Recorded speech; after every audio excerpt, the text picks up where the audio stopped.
$9 Mondays over at WagerTalk.com and SportsMemo.com. Get any best bet or daily package for only $9.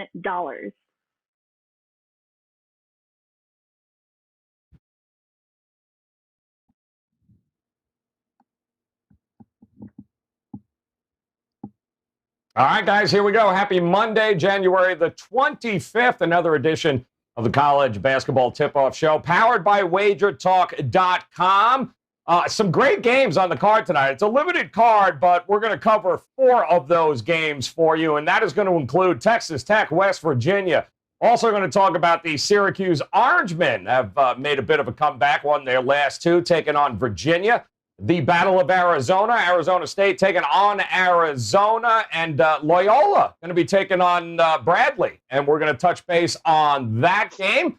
And joining us here today is the gang. We are short one, but that's okay because what we don't have in numbers, we certainly have in experience here. 2 of the very best. Dave Koch and Ralph Michaels with you guys here today to kind of talk about these games, see what they have on tap and what they think. And, of course, it is $9 Monday at WagerTalk.com, guys, which means you have the opportunity to get the best bets on the board at WagerTalk and Sports Memo for just $9. That's right, till midnight tonight. And it bears noting here, guys, that our good friend Dave Kogan here, who has set records, Ralph, this year when it comes to cancellations of best bet games. And sure enough, on the limited card today, Dave does it again. He had the nerve to look at that Furman game, which, of course, was canceled here just within the last couple of hours. So no best bet for Dave up today. But what number is that, Dave? Because honestly, it's a record. It's got to be a record. Oh, I don't know. I lost count long ago. But Ralph came up with an interesting system for gambling based on my ability to pick games that get canceled. Now, understand there are 18 games today. I managed to find the only one that got canceled. So, Ralph, tell everybody about what this gambling system is as it pertains to a possible roulette wagering. Well, yeah, okay. Here's how this joke started. I'd walk into my local bar, and there's each local bar in Vegas. You're allowed to have 15 slot machines on the bar. That's all you're allowed to have. More than that, you're a casino. So you have a 1 in 15 chance. So I asked the barmaids, which should I go to? And no one ever gives you the right one. So then I start asking which ones not to give me. So I figured if Dave would take that same COVID mentality that he has, I'm going to pick a loser. I'm going to pick a play that's not playing. There's no way this is going to hit. So we get Dave to give us 10 or 12 or 15 numbers on a roulette wheel. That cuts our numbers down drastically. We have a positive EV at that point. Yeah. So they focus hard on those 10 or 12 numbers that aren't going to hit. Joe Raineri, you and I are going to meet up at the casino, and we'll see what happens. I'm in, man. I'm in. That is a great idea, Ralph. Always looking for that edge, and we've got it right in front of us all the time here. And Koken, just pick the numbers, Koken. Tell us which one you want. We know what to avoid. I love it. Also, guys, take a look here real quick at the Twitter handles of these gentlemen. Definitely worth following here. At Dave Koken, at Cal Sports LV, and, of course, you can catch up with everybody at Wager Talk on Twitter. And before we dive into this Texas Tech West Virginia game here tonight, guys, let's take a look quickly at what took place yesterday, some of the top performers. And it should be at the top of that list, Jamal Bay, who Washington, and Dave called it last week, said, listen, they weren't nearly as bad as they were about a month ago. Now back-to-back wins, taking down Utah and thank goodness for Jamal Bay, because I think he scored the last 8 points or 9 points in the game, had a couple of steals all in the last minute or so to be able to get the job done for Washington. So they take down Utah. It was a great game, but Dave, you're right. Washington, not nearly as bad as they were. They've been getting better. Yeah, I mean, it was just a matter of looking at their personnel. It's like, how can they be this bad? Their personnel, it's not great, but it's not horrible. And for whatever reason, they just weren't coming together at all. Their offense was really bad early on, and then it looked like they were focusing on trying to improve the offense. The defense went really bad, but they finally started to put things together. And not that they're going to win a lot of games in the Pac-12, but they're not going to be the pushovers they were earlier. So the auto fade on Washington appears to be on hold. Yep. First time back-to-back wins all season for Washington. Jamal Bay was a big reason of that. some of the biggest covers yesterday, too, as we take a look here, Ralph, on the board. And that Rutgers-Indiana game was a game that Rutgers almost had to have. Indiana coming off of that big win. You weren't sure what was going to happen there, but Rutgers delivers, Ralph. They got the W, well deserved too. They burned me. I actually was on Indiana. I thought Indiana coming home back where they were off a previous home loss to Purdue and not lose back-to-back home games. So wrong in that category. The Albany was one of those situations where a team that lost the day before came back and won that second game. So it's something I know Dave looks at and something I look at closely as well. Having that first team be an anomaly shooting poorly or the opposite team shooting well and playing them in that second game of the rematch. Some of those big totals. Yes. Go ahead, Dave. Go ahead. Quick note on Rutgers, Indiana. I didn't play it. I liked Rutgers some in the game. I didn't play it because they're just such a bad free throw shooting team. The end games can really get you in trouble. Actually shot free throws okay yesterday for a change.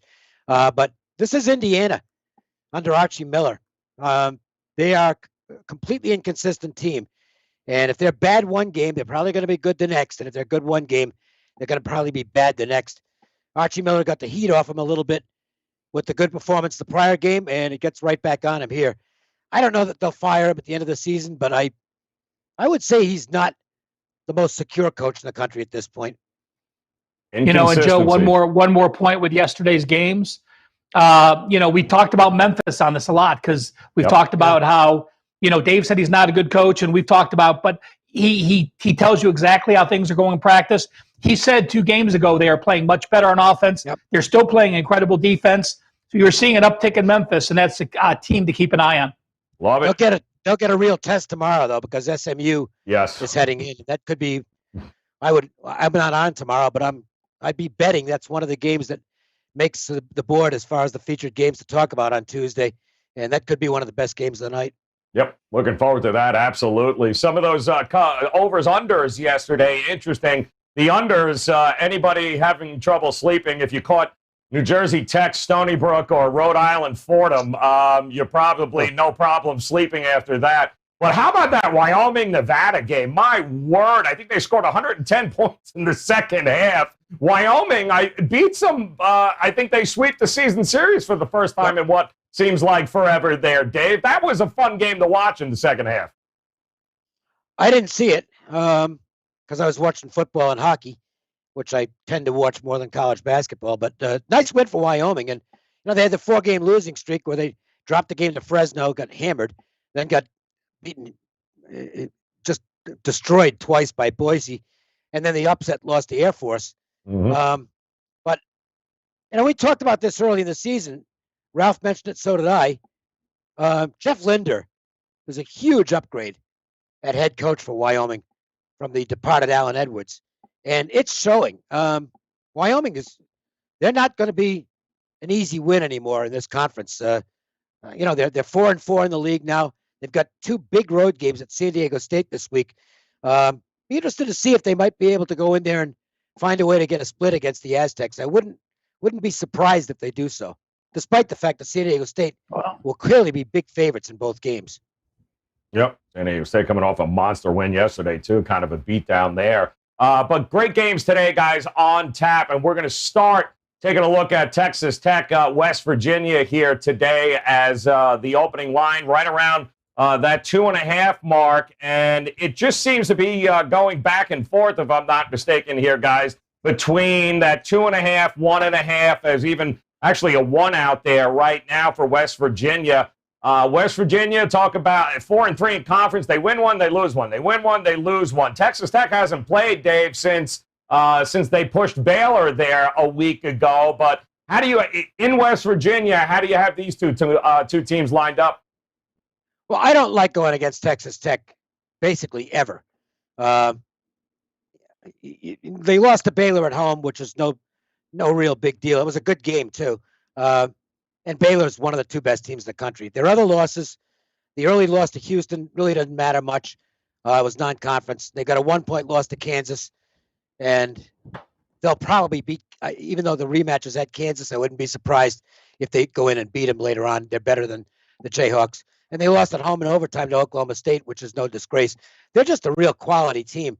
And I know this might not be the most popular viewpoint, but if this is a close game that comes down to coaching, I think Beard has a big edge in game over Huggins. I've always thought Huggy was a little overrated, to be honest with you. Not that he's a bad coach, but they talk about him like a Hall of Famer, and I'm not sure he fits that category. And I think that's what might be the story tonight. It looks like a pretty even game. West Virginia, obviously a very good home team, but they're not going to force the turnovers that they normally force against Texas Tech. I think they could be prone to turnovers against the great Texas Tech defense. Close game, but I like the Red Raiders to sneak away with the win. That probably would have been my second favorite game today. I have a kind of a rule in basketball. If my favorite game gets canceled, I just don't bother to play because it's just, to me, a bad omen. So I didn't bother to play the game, but I would lean to the Red Raiders, and for best bet purposes here on the show, that'll be the game I use. Okay, well, I can't wait to hear that. And Ralph, it's an interesting spot for Texas Tech because after this game, they go to LSU, so they step out of the conference here for an interesting game to the SEC. But how do you have them lined up here on the road? We haven't seen them in a week. How do you think they show up tonight? Well, West Virginia was off 2 weeks prior to that Kansas State game where they got the win. And, you have to remember it's only the fifth game without Oscar T, who left for reasons. So they go 4 guards and they go 6'10" Derek Culver. So when teams are really big against Texas Tech's a very small team, but they play much bigger. I mean, this plays into Texas Tech's hand with only 6'10" Culver being the only guy of size for West Virginia. And then you look at Texas Tech. Dave mentioned those losses to Kansas, Oklahoma, and Staler. All 3 were at home.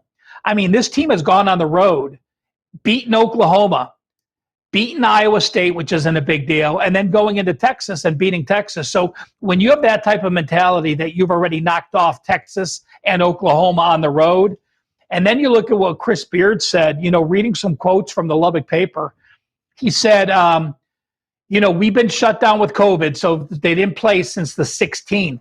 He goes, once we found out our Saturday game was canceled, I absolutely started looking towards West Virginia. So as Dave said, you have a coaching edge with multiple games of extra days of prep against this West Virginia team. It's the only way I can go. It's going to be a great game here tonight, guys. I believe the tip, that's the early game tip-off here at 9 o'clock. I'm sorry, that's the late game. 9 o'clock Eastern time, Texas Tech taking on the West Virginia Mountaineers. Let's take a look, guys, at Syracuse and Virginia. But before we do that, I guys just want to remind you right now the possibility of putting your own all-star team together for Wager Talk and Sports Memo happening right now. All you can do is go to WagerTalk.com right now. 2 to 3 of your favorite handicappers, put them together, 30 days, all access for them. As little as $199 for a 3-teamer, so to speak. Just pick your handicappers, get it going, save up to 55%. Multiple handicappers, your favorites right now. Why not put Ralph and Dave together on a team? Just head over to WagerTalk.com. Take advantage of that while you still can. Let's take a look at the Syracuse and Virginia battle here today. Virginia, 6.5. I'm seeing 7s out there bouncing back and forth, total around 130. Boeheim's actually figured something out, although you listened to him a week ago, Ralph. Boeheim was like, I don't know, we got to figure something out here because we're giving up more points than we know what to do with. Defense was nowhere to be found, but they seem to have righted the ship here, certainly over the weekend against Virginia Tech. Do you trust them in their spot against Virginia, who's undefeated in ACC play? Yeah, the defense looked good against Miami and Virginia Tech. Let's take it for what that is, both at home. Look at their road games. They lost to Rutgers by 10 early. They lost to North Carolina. They did not cover. They went to Pittsburgh. They got blown out. So their successes have been at home. Going on the road, I'm not going to lay it with Virginia because, again, we're talking about a score that's going to be, the winner being 65 points or less. And laying 7 in that stretch to me is such a big difference because you're laying what, 11 or 12% of the entire point total for a team. And I don't want to do that. But the way Virginia's playing, I would not bet against Virginia. Let's say that. Clark, their point guard, last 6 games, 8 turnovers. Virginia has shot 54%, 67%, 48% against Virginia Tech.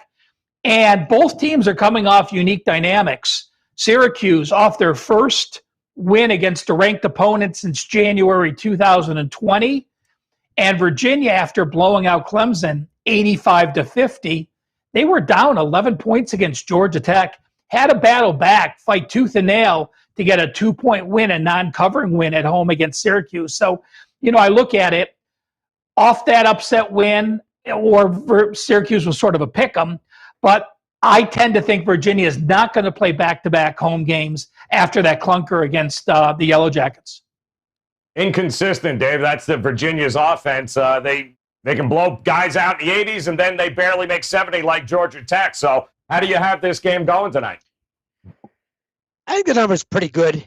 I would lean Virginia. Look, their efficiency numbers are better on offense and defense. They're better on the glass. Assist to turnovers, which is a stat that I put a lot of focus on. It's still one of the better ratios in the country, and just from a matchup standpoint, I just don't think it's an ideal matchup for Syracuse. And I'm not putting a lot into these two wins that they had because they were teams that they matched up well against in Miami and Virginia Tech. If you look at Miami, I'll punch these numbers up real quick. Miami, very average offensive efficiency. If you look at Virginia Tech, it's okay, but not great. But here they go up against a Virginia team that has top 20 efficiency numbers, both offense and defense. These are the types of teams that Syracuse has trouble with. So I wouldn't be surprised if Virginia pulls away in this game. With the number where it is, I don't know. I just wasn't crazy about laying it. But that's the only side I could play is the Cavaliers. And they're off a game that I think they realized they should have lost. They were lucky to get by Georgia Tech on Saturday. They did not play well in that game. I think you'll get a better Cavaliers effort tonight. Yeah, proceed with caution there to going against Virginia at home in this one. Let's turn our eyes to the Pac-12. Let's go to Arizona. Arizona State taking on Arizona. And a couple of days ago, this game, Arizona State, they played the game of the year, and they still lost by 2 here. But this line is all over the map. It opened up at 7. I'm seeing 4s now. Total hovering right around that 150s, 155 mark. How do you have this game lined up tonight? Well, I understand the line movement because this is kind of the game for Arizona State. They're not going anywhere this year. I mean, Arizona State's been a tournament team, but they're not going to a tournament this year. They're 1-4 in conference. They're 4-7 overall. No bubble this year for Arizona State. So this becomes the game on their schedule, and especially coming off the 2-point loss in a game, I think they've got to feel that they blew the game. I mean, they're up 7 with less than 5 minutes to go in the game and couldn't hold it. Got outscored down the stretch 15-6. And that's a tough loss for them. So they really want this one. Arizona, we mentioned this a couple of times. They don't have a lot to play for. They are not going to the tournament this year. So you've got to circle certain games as big games for them. I didn't think they were very good against Arizona State, to be quite honest with you, but they did manage to win the game with the comeback. But if you look at the rest of their schedule, I think you can point to probably the 2 games at UCLA and USC as the 2 big games remaining for Arizona. I don't think I trust them in any other game because they might show up and then they might not show up. But that's the problem with teams that are in this situation where they're not going anywhere because they're on probation or banned or whatever. And it's really tough to read teams like that.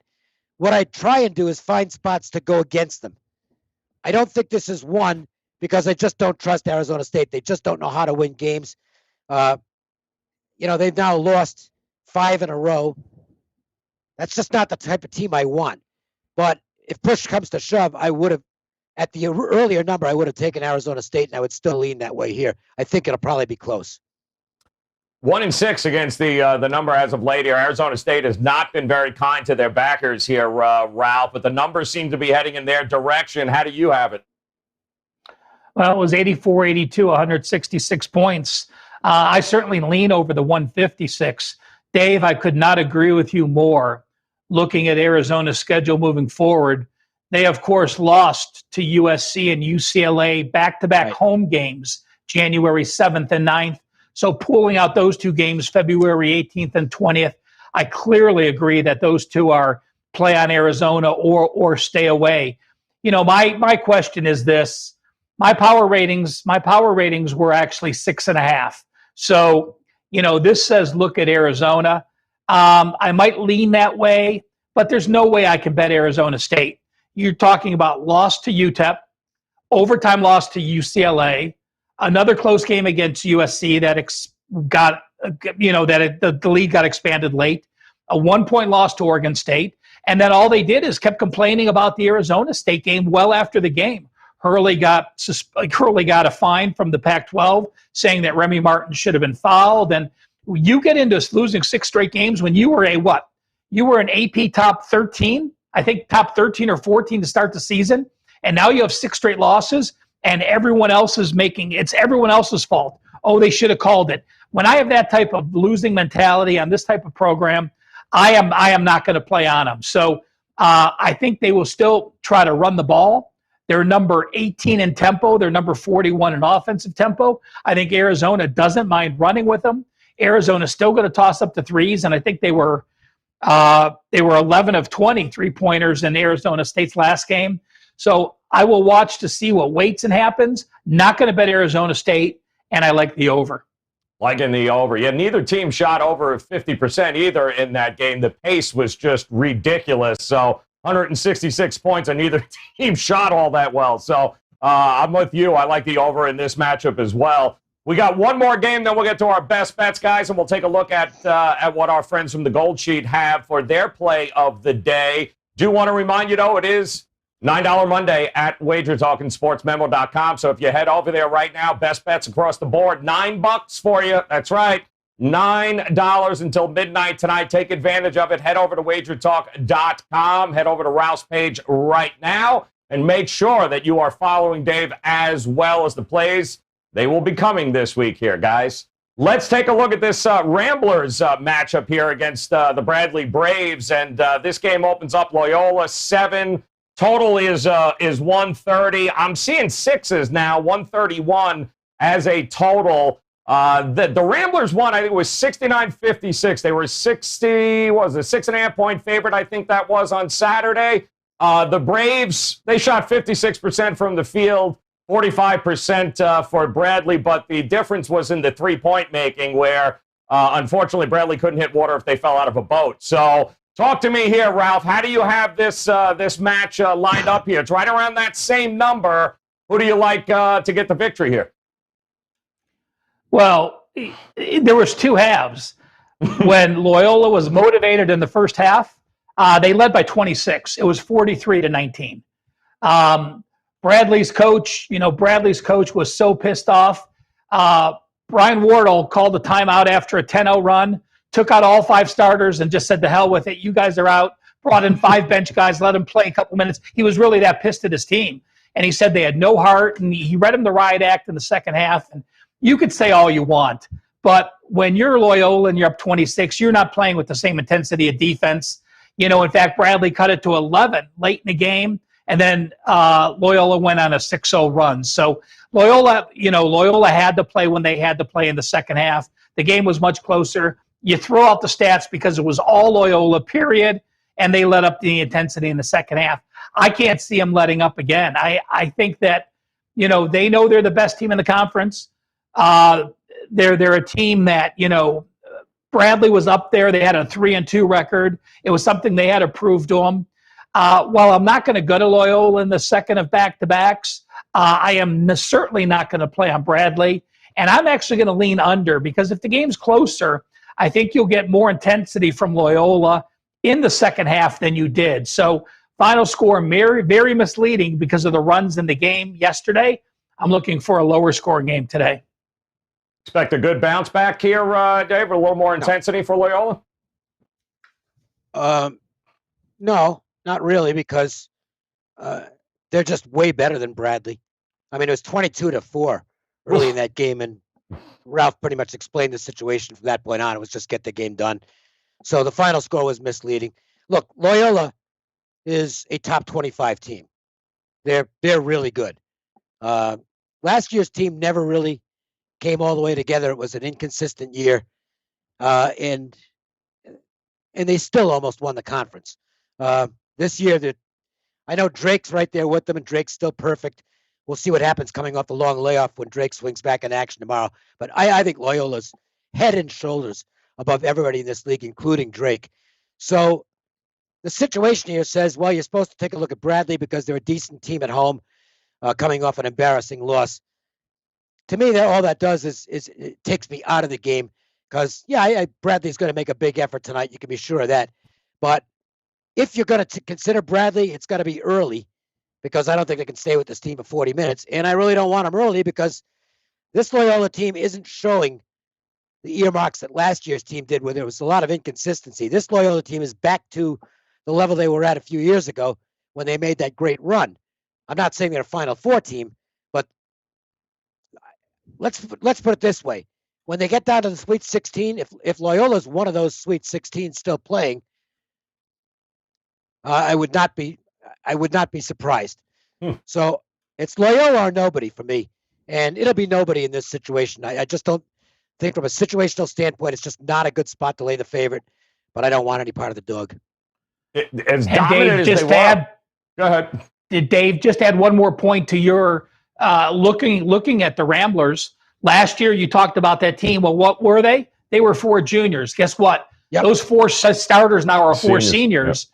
And either they have Norris, the sophomore, at point guard, or they bring in Clemens or Kennedy there. So we're talking about a veteran team that's been through the system for multiple years, and that's the kind of team you want to bet on, no question. Loyola, 37. Look, like, they might have a bad game here and there. They had one at Indiana State. That's their one conference loss. Then they went out and beat them up the next game. Unless they have just an unusually bad night, either don't play with intensity on defense or just don't shoot it well, I don't think anybody can beat them in this league, and that includes Drake. That was so dominant. They were only 3 of 14 from three-point range in that game, and they were so dominant. They shoot 38% on the year from three. They're 37th in the country, so absolutely crazy. Can they put it all together tonight? Well, and nobody can stop them on the inside in this league. I mean, the 3 for 14, okay, that's not very good. But they shot 70% on 2. It's crazy. Yep, absolutely crazy. They are, safe to say, heads and tails above the Bradley Bears right now. We'll see if it pans out. It is moving the other way. I'm seeing 6s across the board after opening up at 7. All right, guys, let's take a look here at our friends from the Gold Sheet here today. And who are they looking at, Ralph? Well, what a shock. Syracuse, Virginia under in this one. And I think you may agree. First one to 60 probably wins here. Not a bad play here, Syracuse, Virginia under. Well, first lesson learned is this. Before I do the Gold Sheet play of the day, find out who Dave likes and don't use that play. Because I had used Fordham up here. The Gold Sheet was on Fordham. And then I get a slack from Will, our director, saying, that game was canceled. Frickin' Koken. So that's rule number 1. Don't waste my time until I look at what Koken has. So this is the second play I'm pulling up. And, said, if you guys want to read the write-up, I'll have it at Cal Sports to look at why the Gold Sheet play of the day is Syracuse and Virginia under the total. Taking the under. All right, Dave, let's start with you. Want to hear what you got to say about this Texas Tech, West Virginia game here tonight, your best bet of the day. Talk to us. Yeah, and again, I want to stress this is not a game that I bet on. I'm pretty much even on Texas Tech and Virginia. So I guessed at Texas Tech for the best bet. But I have no plays today, so it's a complete day off. There's only one NHL game. I didn't bet that. NHL continues to be really good, by the way. Really good.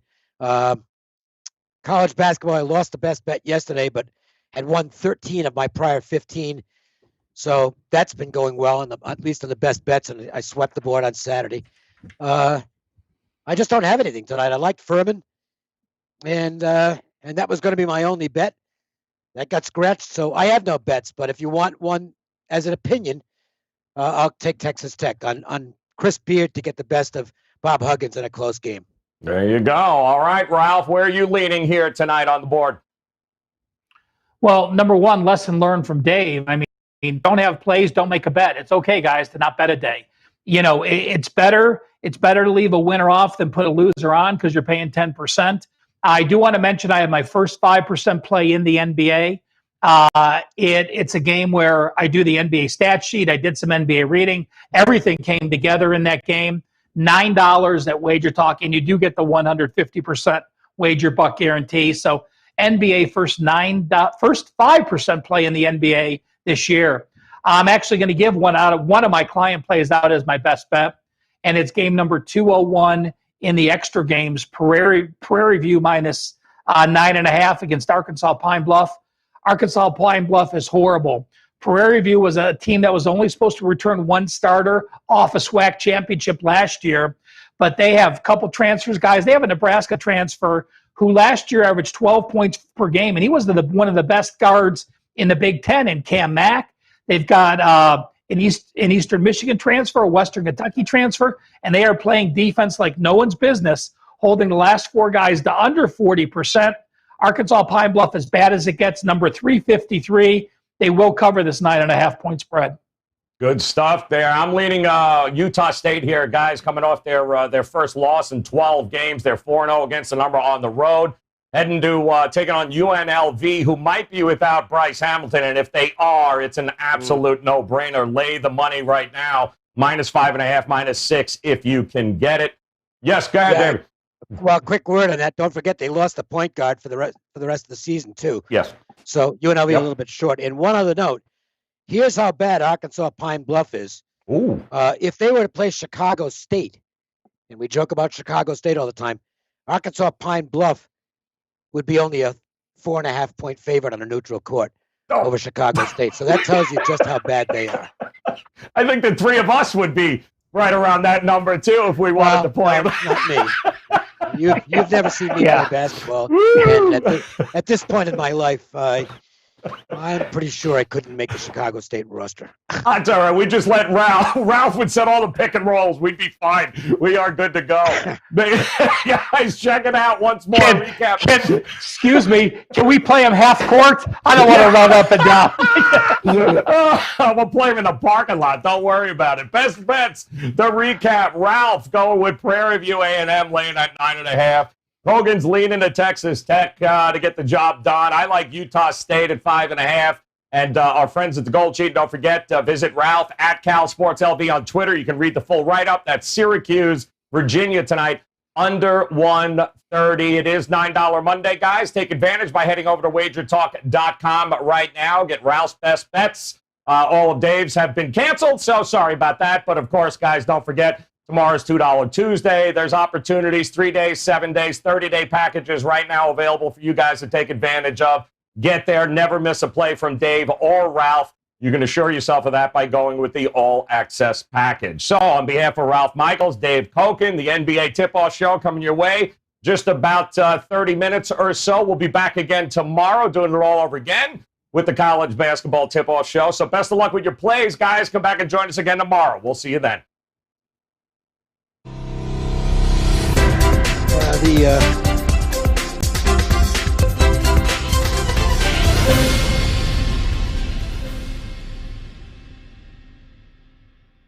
Have you ever checked out the expert handicappers at sportsmemo.com? If not, we have a deal that is impossible to pass up. Right now, you can get every pick from 12 different handicappers this Friday, Saturday, and Sunday for only $99.